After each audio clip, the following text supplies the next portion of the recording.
গ্রামীণ জীবন দেখছেন কত সুন্দর, কত মনোরম।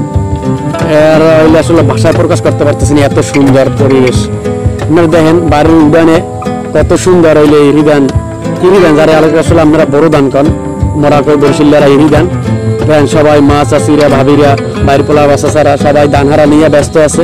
কত সুন্দর পরিবেশ দেখেন, উড়ানে ধান সারতে আছে। একসময় ছোট সময় মোরা এরমের ধান টান হারতাম, তো দূর দূরান্তে থাকি, কাজে বাজে ব্যস্ত, এই জন্য পারি না। এই জন্য বাড়ি আইসি অনেকদিন পর, একটু ভিডিওটা এই জন্য একটু আসলে নিলাম, স্মৃতির কথায় রাখলাম। তা আপনাকে কেমন লাগতেছে একটু কমেন্ট করে জানাইয়েন, ঠিক আছে? এত সুন্দর ভিডিও, কারণ এরা কিন্তু এই গ্রামীণ পরিবেশের স্মৃতি। যারা শহরে থাকেন এরা কিন্তু এই পরিবেশগুলা, এই স্মৃতিগুলো আসলে অনেক মিস করেন।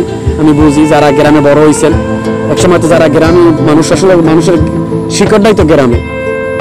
এই গ্রাম থেকে যারা আসলে বাড়ি হচ্ছে বড় হয়েছে, এরা কিন্তু এইগুলো দেখলে অনেক মিস করে। তো আমি আসলে এই গ্রাম নামের চিত্রটা আসলে ফুটাইতেছি, দেখাইতেছি। বেশি বেশি কমেন্ট করেন, শেয়ার করেন, ঠিক আছে? ভিডিওটা কেমন লাগছে একটু কমেন্ট করে জানাইয়েন অবশ্যই, কারণ গ্রামীণ পরিবেশের স্মৃতি।